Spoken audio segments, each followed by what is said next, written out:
Hey, how you guys doing out here? James Humphrey with Associates Productions Movie Reviews. I got my co-host with me, Ali. In today's episode, we are talking about the Toy Story franchise. Toy Stories 1 through 4.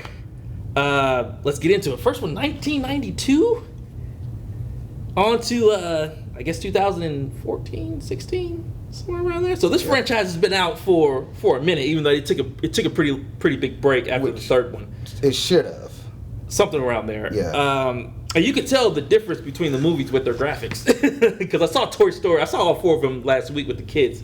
Uh-huh. And Toy Story, the first one was like, did it really look like that? I mean... I still think it looks like an amazing movie, though. Like, for the year it came out in, 1992, yeah, but I'm like... Usually with Disney, with all the money they got, they usually like to upgrade their graphics or upgrade their pictures and everything. You know, Peter Pan remastered, Snow White remastered. I don't think we got to get a Toy Story remastered, man. Which I appreciate that. Like, it's cool to go back and watch a movie that came out in that time that didn't get remastered. And you're like, that's what it must have been like in the theaters watching it versus like, oh, a remastered version. Like, oh, I guess it didn't look like that. You know?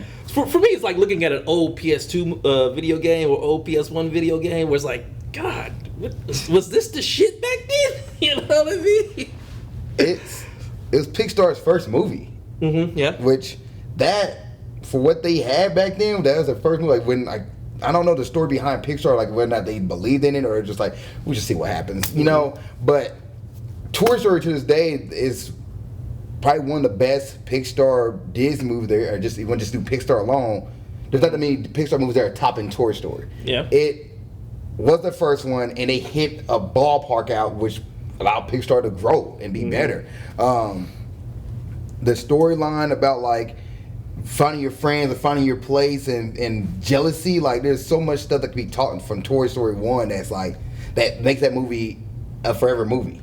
Well, see, that's kind of the main thing that I quote unquote had problems with, because I understand it's a toy, you know, it's about toys, it's a fantasy. I understand all of that shit, you know, but for me, it's like these toys have feelings, you know what I mean? Because obviously in the first one, it more or less revolves around Woody and his jealousy toward Buzz because he's the new toy and all this other stuff, and all the other toys are revolving around their feelings and all this other stuff. Which I watched it again, obviously, and then I guess I forgot that the whole span of Toy Story, the first one, is just around 3 days. Huh.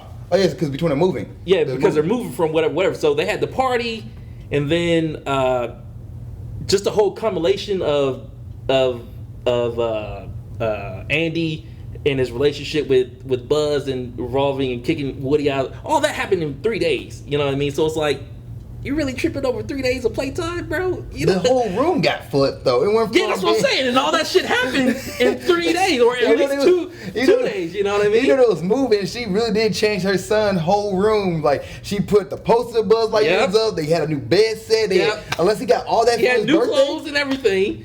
Unless he got all that through his birthday. He really did flip his whole life within 2 days. Yeah, you know.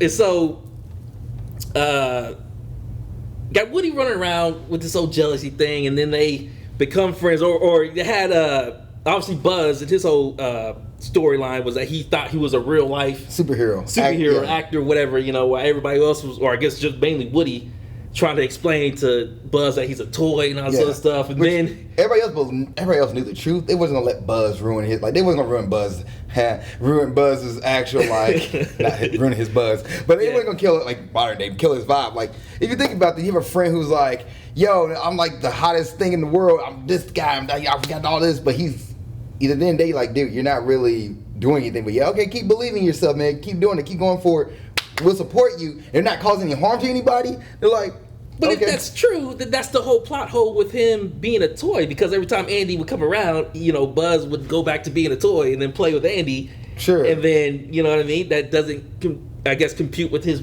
now programming. You know what I mean? And he watches the commercial of himself, which kind of kills his vibe, you know. And that scene was hit him hard. Like, he actually tried to go fly after that and I think, like, again, it goes to the whole point of, do we really want to teach our kids that just because you can't do something that is over and done with, you know what I mean? Because it's like, oh, you shoot that first basket at 3 years old, and if you miss it, is at the end of your basketball career. You know what I'm saying? Right. So it's still overall a good movie. Other than the discrepancies with the bully kid that's blowing the toys Sid, up. Sid, blowing the toys up and shit. And then the toys can interact with the animals, but they can't interact with the humans. So I'm like, what are the rules of being a toy? It's just like that whole idea of what happens when you put your toys away. Like, what do they do? Like, every kid is like, oh, put my toys away and walk out the room. Mm-hmm. The toys come to life. That imaginary, like, oh, the kid is gone. Let's go ahead and be ourselves again. But then come back when the kid come back, they're like on the ground again. Is that like the only rule when it comes to being a toy though? For this world, they can move around with the animals, with the dogs and everything. Like Woody rides the dog and all this other shit, But I guess when it comes to and then another thing is like all the toys like know about each other. Mm-hmm. They're like the neighbor toys and all this other shit. They're all like affiliated or you know what I mean. Yeah. So it's like they all have their own little villages and shit like that and operating and stuff like that. And I guess that's cool, But like I said, it's a children's movie. I'm not trying to go too in on it until we get to the second one. Let's get into the second one. All right. So the second one kind of introduces more life problems, but they're like life problems for toys. Yeah. You know what I mean? So because then you see how the movie more or less starts with Woody getting torn to where he can't go to cowboy camp or some shit like that. Which again, the toy is made out of wool or stuffing, whatever. So it kills me how strong these toys are. You know what I mean? Because I know the way I remember when I played with my toys, and if it fell off the stairs and stuff like that motherfucker broke. It was a done deal. But these toys are falling from buildings and doing, Secret Service shit, also, and not breaking. And I guess Buzz broke his arm in the first one. Yeah. But I'm like, Buzz did so much more shit later on in the movie, and this is still just one toy. It's not like he gets improved, you know what I mean? And he does meet a cooler, improved version of him. The space, with the galaxy belt Buzz, and because they also introduced Zurg in this movie, which is a little more backstory on Buzz's background, and then they introduced Woody's Roundup group, where he killed Jesse, Prospector, and what was the horse's name? I can't think of his name right now. Roundhouse or something? I thought it was like Round. Woody's Roundhouse was was the name of the crew? Whatever. Buster. There you go. Thank you. No, I thought Buster was the name of the dog. Buster was the name of the Prospector. I don't know. We'll figure it out. Even though I did watch this movie last week. Anyway, so Woody gets stolen from a garage sale. Yep. Tim trying to save another broken toy. So it introduces like when toys get broken, all the stuff, so they get useful, they get dumped, all this other Squeaky. stuff. Squeaky was the toy the penguin that he tries to say who lost his squeaker. So he gets stolen, and these toys turn into detectives out of nowhere to figure out where the hell Woody was even at. Yeah. They somehow, figured out that the chicken man was the same man that stole Woody, found out his address from the TV. It's all sorts of shit. Gotta drive all the way to work. All the way to work. Yeah, like he drives out his apartment right across the street. It kills me how these toys are like solving like homicide crimes and shit like that. Like they should be some true detectives here. Anyway, they somehow all get together, and then the villain is like some Scooby-Doo shit. Like the main villain is actually like the friend that's playing the real main villain. It's Prospector. Because the Al Bick's barn. Al was he was going to sew Woody up and put him in a collector's case and send him off to Japan to be on display in a museum or a toy museum, where the case may be. And like Woody was the last piece of this gang. Like he went and collected all the other ones, and he gonna make a handful of dollars off of selling these toys. Which, if you're a toy collector, like, okay, I gotta find Optimus Prime from Transformers to find the very first original one. I have Hot Rod, I have Bumblebee, I have Ironclad, whatever his name is, and I have Megatron and Starscream. But I need the original Optimus Prime. I found him. I'm about to get them all together. They're in mint condition, if not perfect condition, and ship them all. Like Prospector never came out of his box. He was still in the box, so everybody thought he couldn't. Which is a plot hole for Woody, because Prospector convinces Woody, hey, you come with us, you'll be played for forever, blah this, blah that. But he's admired by kids everywhere. Yeah, but if he does that, he's going to continue to stay in the box for like life. He's never going to be actually played with. You know what I mean? So like, how can you? And that's where I think Jesse or somebody told Woody that, and Woody was there to convey to everybody, like, we'll be on display. We'll never get held by a kid again. We won't be able to get out, which comes to a whole movie chase scene in an airport, which is also wild to think about. And I believe they was on the plane. Yeah. So Woody got on his fucking horse and galloped to a moving plane as a toy. Was able to string up on the thing, grab Jesse, and then ride off in the fucking sunset. Yes. And then here's another thing that fucking is mind-boggling. Because all these toys are at the airport. How the fuck did they get home? How'd they even figure out how to get home? They took a cab. You know what I mean? Like, these toys are driving, doing all sorts of shit, and nobody else sees this shit. It's like, we could be talking right here, and the little toys are just running around.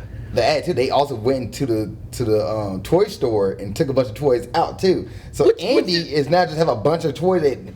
Which to me is freaky as shit. You know what I mean? Because I'm like, is this motherfucker hiding like in the? You know what I mean? It's actually kind of scary if you think about it. But whatever. It's a children's story.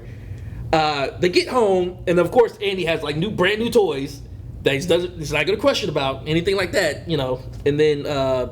They play the same song at the end of every single movie. So, you got a friend in me? Yeah. Oh, I did not notice that. Yeah, they play it at the end of every single Toy Story. Anyway, moving on to the third one, which is actually one of my more favorite ones, even though they take the actions of the toys and everything way far beyond. So it's like, I don't know, 20 years, or no, not 20 years, like 10, 15 years later, where Andy's going to college. And obviously he's not playing with all of his toys anymore, which to me is like complete bullshit. Because once you get at a certain age, all your toys get thrown away. You know, this dude is still playing with his toys at like 17, 18 years old. It's like, dude, you know what I mean? But he has all of his toys still all intact, perfect condition, whatever. Nobody's broken any arms or anything like that. And the toys are setting up plans to get notice from Andy. And so, of course, they don't get noticed, whatever. Pretty much the premise of the movie is them trying to figure out what the hell to do with the toys, you know? So they accidentally get thrown away, which they think Andy is, like, abandoning them or something like that. So then they end up getting donated to Sunnyside, which is ran by a teddy bear. A teddy bear. Which, all you notice, all the villains in the last three movies are all, like, characters who should be, like, good characters. They all are the same. Like, I'm on your side at first, and then, no, I'm not. You need to die, Woody. Yeah. Like, yeah, a teddy bear who runs, which... So, yeah, teddy bear is running the entire Sunnyside, building, which he can spread apart what toys play with what rooms and all this other stuff, which I guess is amazing to him if he got it like that, you know? And here's another thing, like with every movie, it's like each toy gets more accessories that we don't know about.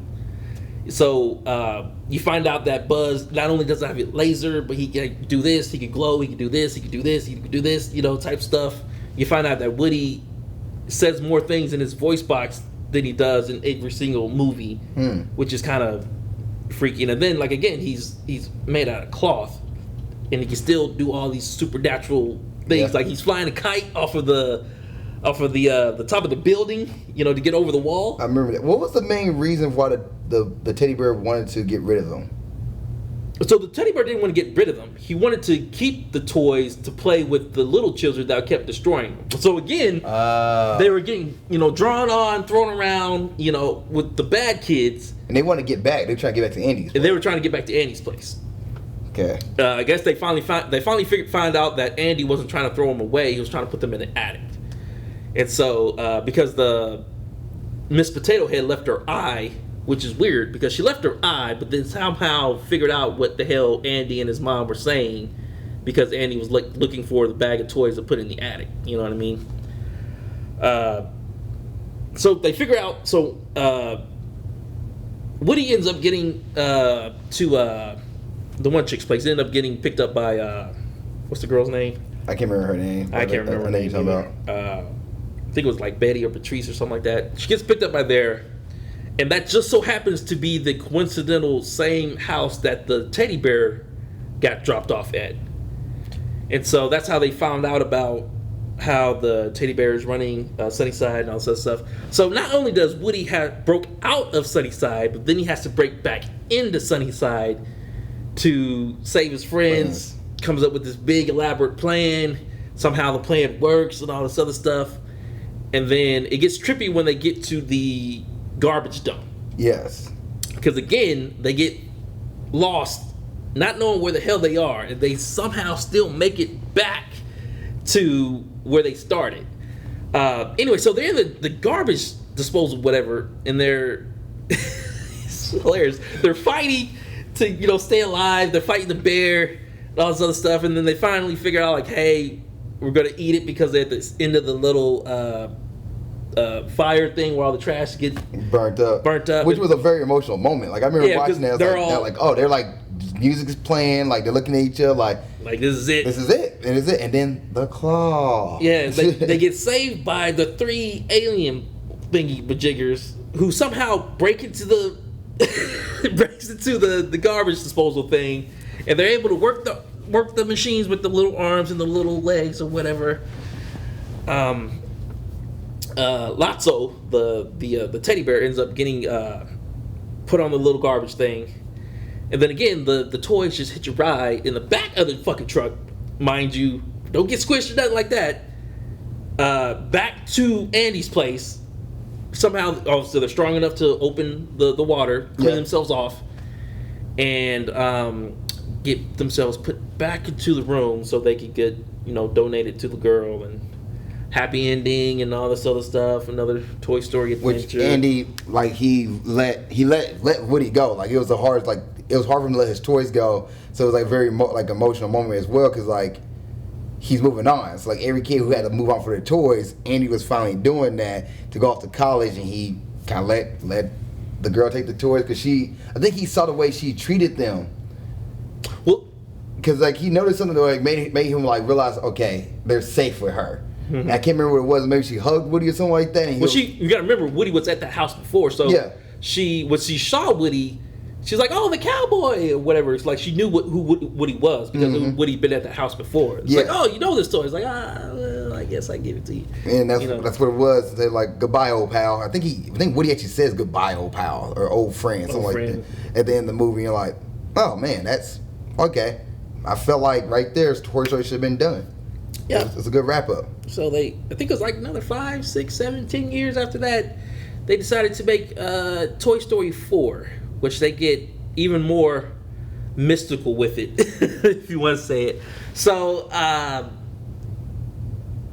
it goes again, started with Woody's jealousy because the girl is playing with more Jessie than Woody. I guess Woody was the one, always the main character, always the one that's running the room, blah, blah, blah, that. And so now the girl more or less picked Jessie, so she is the girl that whatever, Woody's always in the closet, catching dust bunnies, that type of shit. And then find out the girl's going to her first day of preschool. So Woody wants to make sure she does okay going to preschool or something like shit like that. So Woody... he's a narcissist, right? He kind of is, right? It's about him, like it really is, So he sneaks into the backpack, goes to preschool with the girl. Girl wants to decide that she wants to make a friend, so Woody gets little pieces of trash to throw on her table secretly. Like there's all kids running around, and he somehow ninjas his way to do all this shit. So long story short, she makes a new friend, or she makes a new toy, and out of nowhere, the toy just comes to life and becomes Forky. And then Forky doesn't know he's a toy. He only thinks that he's self as trash, and so Woody more or less tries to train Forky how to be the best toy. They end up going on a trip, camping trip, whatever. She brings all the toys, and this motherfucker jumps out of a moving car window. Woody, this is like, he jumps out of the window, car's going, whatever. Woody somehow says, hey, I'll meet you, blah, blah, blah, blah. He knows exactly where to go. He has a mind, has a GPS, jumps out of the fucking window after the toy, finds the toy, and then brings him back to the fucking carnival. And so now he's at the carnival. Somehow there's this sexual tension between Woody and Bo Peeps or whatever. So they get reconnected, and then it's the whole pretty much course of the movie is Woody trying to get Forky and everybody else back into the van. It's just the shit that goes on in this movie is like 100% ridiculous. So Buzz, gets in his ass that he wants to go after Woody. He jumps out of the window. They go say it's Woody, like everybody trying to go get Woody this time. But then Buzz is like running through the carnival with people and everybody else running around. He's flying in the air as everybody's on the rides and shit. And then he eventually gets caught and gets put into the one toy tank, whatever, for display on one of the carnival games. And then they had the whole action scene into the library or the toy shops or whatever. So all the toys are more or less jumping around with all these people. It's just it's so unbelievable that all these toys are just running around doing all this shit. Because you think when the toys talk, like when you pull Woody's string, talks like a regular toy. People can hear him, reach whatever. for the sky. But then when he actually talks to all the other toys, like, how can people not hear these fucking toys talking and shit? You know what I mean? Like, how can I not hear all the toys doing all the action and fighting and all this other stuff? Didn't they make, what's his name, Al from the second movie, like he was crazy? Who? Al from Al, the Al's barn, in the second movie, the guy who stole Woody. Mm-hmm. Did they make him like he was crazy at one point? Like they did talk to him in that one, right? Mm-mm. They didn't talk to him. What happened to him? He got on a plane to go to Tokyo, but then all the toys somehow escaped out of that plane. Oh, that's right. He got there and he was like, "Where'd they go?" And he's like, They was here. Yeah. And they didn't want Prospector thing. So he got put on with the girl's backpack. You're right. With Barbie. You're right. And so that's what happened with him. She's fun. Yeah. I was messing. But I guess because Sid, he's in the third one. He has a cameo. He thought he was crazy. He got scared straight. So like, I guess people think they're crazy to sell these toys because maybe he was like a bad kid destroying toys and he like got scared for the rest of his life. I think people will think they're crazy. They see like, oh, Woody and Buzz are talking. So he's like, we can get you help. Mm-hmm. Like, we can get you help. So I guess that's why people don't say anything. They maybe just thought like, this is their imagination, whatever the case would be. Yeah, it could be. I think they could have did a little more with the whole, interaction with people, that kind of stuff. But it is what it is. The whole climax of the movie it's still a good movie. The whole climax of the movie was, Woody becomes a lost toy, hanging out with Belle Popes or whatever the fuck her name is, and then they carry on their little relationship with the toys having feelings and stuff, and then they go find other new toys and all this other stuff, and I guess they just announced that there is a Toy Story 5 coming out. So it's like, what the hell are they going back to the carnival to find each other? Dude, they make Fast Furious movies, man. It's 10 of those. So like, it's Toy Story at this point. It's like these are kids movies. They're popular. They're popular, like, and they are entertaining. If for someone that has no common sense. Yeah, like I definitely think the Toy Story series could have ended at 2. We didn't really need a third one, but the third one was a nice cleanup. It made sense. The fourth one, they're starting something new. It's a new series, new chapter, and we'll see. We get 4, 5, and 6, and see what we think of Toy Story from there. I think the 5th one comes out next year, or the year after. On there. And then we'll probably have to do all this reviewing all over again and see how bad it was. Or we can just do the 5th one. That's it. We can do that. I guess depending on the story. Overall, Toy Stories, they're good, Disney films, Pixar films. Yes.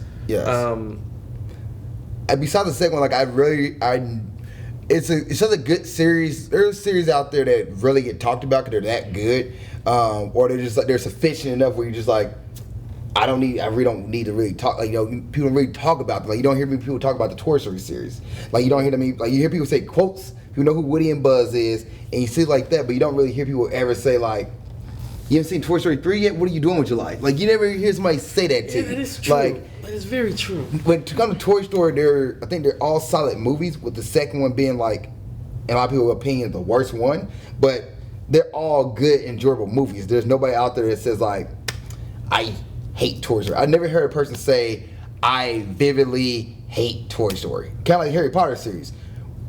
Like, that's a series where I don't hear anybody ever say they hate Harry Potter. Like, and after watching all movies. Yeah, I guess I can't say I hate Harry Potter because I've never seen any of them, but I probably will never watch any of the Harry Potter. Like, I gave them a shot, and I was like, I see why people don't talk bad about these movies. They're just good movies. Like, they're not, nothing about the movie is going to be really like, that was the most ridiculous writing I ever seen in my life. How the heck did we get here? Like, it's torturous the same way. Like, when you know the world you're in, you're just like, all right, I'm here for the ride. It's not like Dragon Ball Evolution or like Last Airbender. Yeah, this is true. This is true. Right. Still relatively good movies, Right. you know, for the most part. I guess we're going to end it there. Ali, James on for the Social Productions Movie Reviews. We'll see you guys next week.